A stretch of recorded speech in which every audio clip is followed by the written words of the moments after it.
मथुरा नगरिया में जाकर के भगवान की भेंट धोबी से हुई। धोबी से जब भगवान की भेंट होती है तो धोबी कंस राज के वस्त्रों को धो रहा था। भगवान ने कहा, धोबी मामा क्या कर रहे हैं? बोले, अंधा है, दिखाई नहीं देता, मैं वस्त्रों को धो रहा हूं। बोले, धोबी मामा मैं प्यार से बात कर रहा हूं। बोले, प्यार किसको सिखाता है? तू जानता नहीं मैं कौन हूं? बोले, देख धोबी बहुत हो गया, प्यार से बात कर ले, वरना क्या करेगा?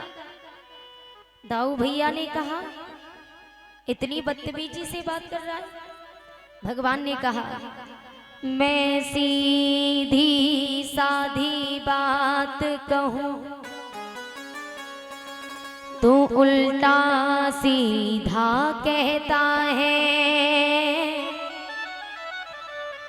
मेरे मीठे बचनों पर क्यों नालायक जहर उगलता है।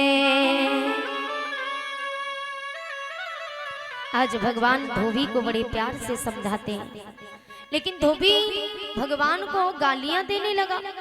दाऊ भैया ने कहा, कन्हैया तुम पीछे हटो, इस धोबी का वध मैं अभी करता हूं। भगवान ने कहा, दाऊ भैया धोबी का वध आप नहीं मैं करूंगा। जानते हो क्यों? क्योंकि इससे मेरा पुराना हिसाब किताब बाकी है, वो पूरा करना है। बोले, कैसे? तो कहा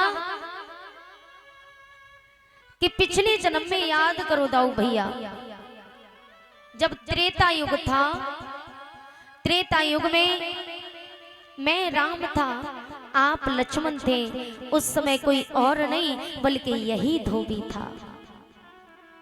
इसी धोबी ने तुम्हारी भाभी सीता को लांछन लगाया।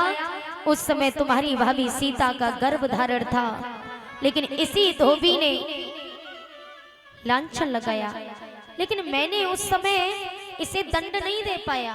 क्यों नहीं दे पाया? इसलिए नहीं दे पाया क्योंकि उस समय मैं राम था,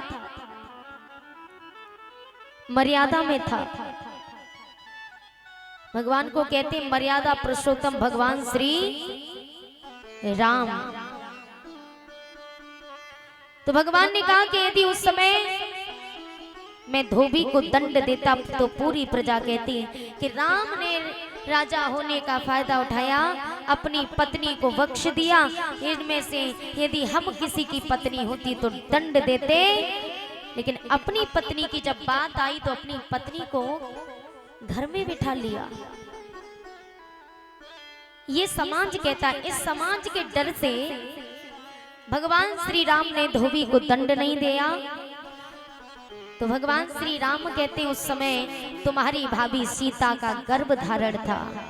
याद करो दाऊ भैया कि त्रेता में सीता प्यारी को, ये भगवान श्री कृष्ण कहते हैं दाऊ भैया से कि दाऊ भैया याद करो कि त्रेता में सीता प्यारी को और जाई रे दोष लगाया था।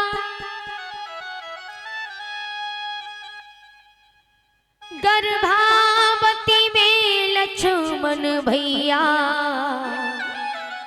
हे दाऊ भैया तो महीने बन पहुंचाया था। भगवान श्री कृष्ण कहते हैं दाऊ भैया त्रेता में तुम्हारी भाभी सीता का गर्भ धारण था। धोबी ने जब लांछन लगाया तो गर्भ अवस्था में रात्रि के 12 बजे अपनी भाभी सीता को वन में कौन छोड़ के आया? तुम्ही छोड़ के आए। लेकिन माता सीता गर्भ अवस्था में ही भगवान से क्यों दूर हुई? इसमें कारण ये था कि माता सीता को श्राप लगा हुआ था। माता सीता जब 5 वर्ष की थी तो 5 वर्ष की अवस्था में माता सीता को एक तोता और एक तोती ने कथा श्रवण कराई। कथा श्रवण कराने के बाद तोती ने कहा कि सीता, तुम्हारा विवाह भगवान श्री राम के साथ में होगा। तो माता सीता बहुत प्रसन्न हुई और तोती को पिंजड़े में कैद कर लिया। तोती को पिंजड़े में कैद किया। तोती का गर्भ धारण था। गर्भ धारण था तो किसी प्रकार से तोती की मृत्यु पिंजड़े में हो जाती है। माता सीता तोती का दाह संस्कार करने के लिए अपनी बगिया में ले गईं। गड्ढा खोद करके दाह संस्कार कर रही थी तो तोता आकर के देखता है कि मेरी तोती दुनिया छोड़ करके जा चुकी है।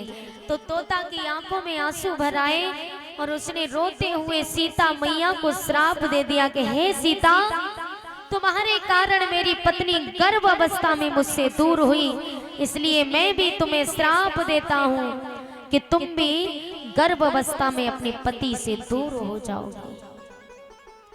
ये श्राप माता सीता को लगा हुआ था, इसलिए माता सीता गर्भ अवस्था में भगवान श्री राम से दूर हुई, जो वन में लब हुए।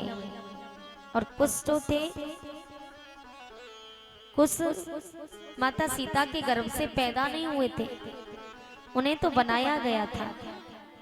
माता सीता जब वन में लकड़ियां एकत्रित करने के लिए जाती हैं तो लब को गुरुजी के पास छोड़ करके जाती हैं। कहा, गुरुदेव, मैं वन में लकड़ियों को एकत्रित करने जा रही हूँ, तुम लब की रक्षा करना, देखभाल करना। गुरुजी ने कहा ठीक है। माता सीता ने फिर सोचा कि गुरुदेव कहाँ देखते फिरेंगे, भजन में विलीन हो गए तो पुत्र को कोई खा जाएगा। तो माता सीता लब को साथ लेकर के वन में जाती हैं।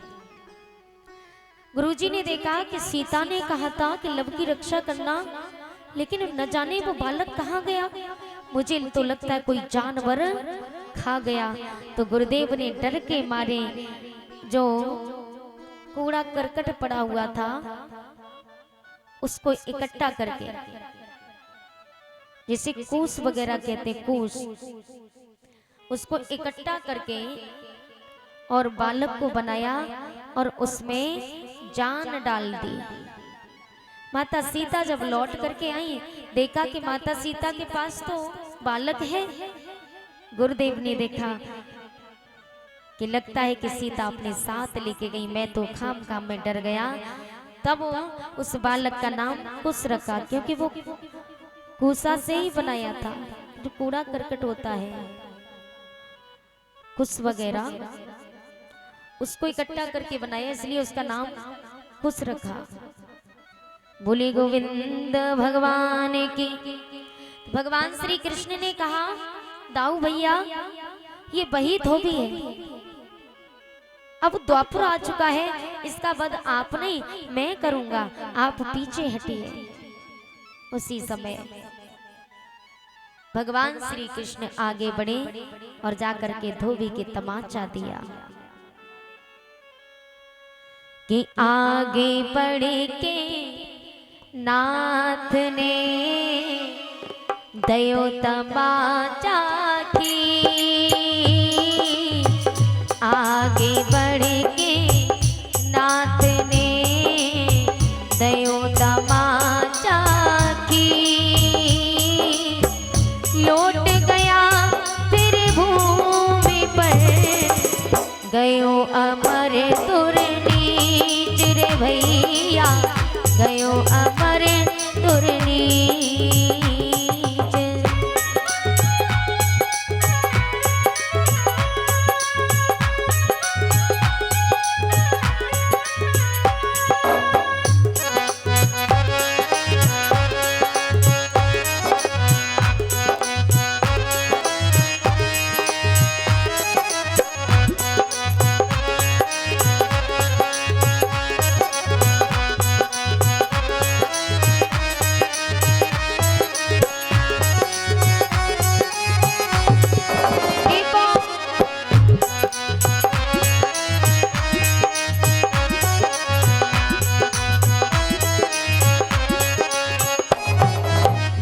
भगवान श्री कृष्ण आगे बढ़े, आगे बढ़ के नाथ ने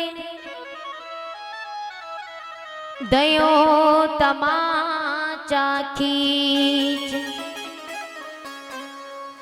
लौट गया फिर भूमि पर गयो अमर दुर्नीच। भगवान श्री कृष्ण आगे बढ़कर के धोबी के एकदम से तमाचा मारते धोबी के प्राण निकल जाते हैं। धोबी के प्राण निकलने के बाद भगवान आगे बढ़े। आगे चल कर के कंस ने कुबलिया पीड़ हाथी को खड़ा कर रखा था। भगवान के वध के लिए तो भगवान श्री कृष्ण ने जैसे ही हाथी की सूंड पकड़ी, चारों दिशाओं में घुमाया, अंबर में छोड़ दिया, प्राण निकल जाते। बोली गोविंद भगवान की। प्राण पखेरु निकल जाते।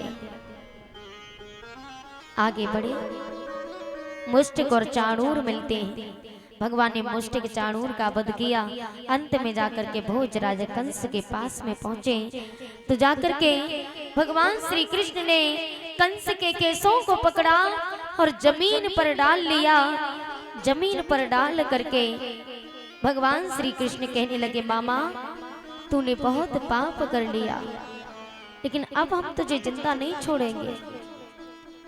कर बादने की याद मात मेरी। बोले मामा याद कर कि कर बादने की याद मात मेरी, रथ में से खिंचवाई,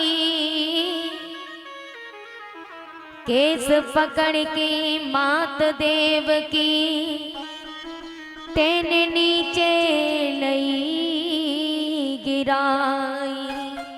याद कर मामा, तूने इतना पाप किया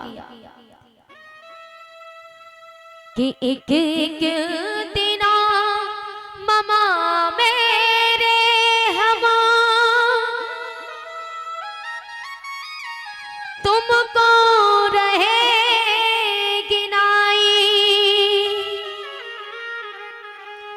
जेल के अंदर मार दे,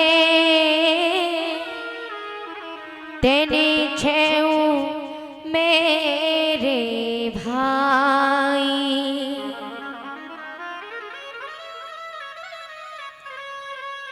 आज भोजराज कंस से भगवान श्री कृष्ण कहते हैं, मामा तूने बहुत पाप कर लिया, लेकिन आज हम तुझे नहीं छोड़ेंगे।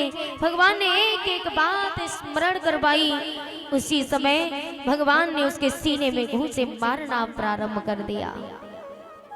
भोजराज कंस के जब प्राण निकले तो भगवान के चतुर्भुजी दर्शन पाए। बोली चतुर्भुजी भगवान की। आज कंस का वध किया, अस्थि प्राप्ति रोने लगी।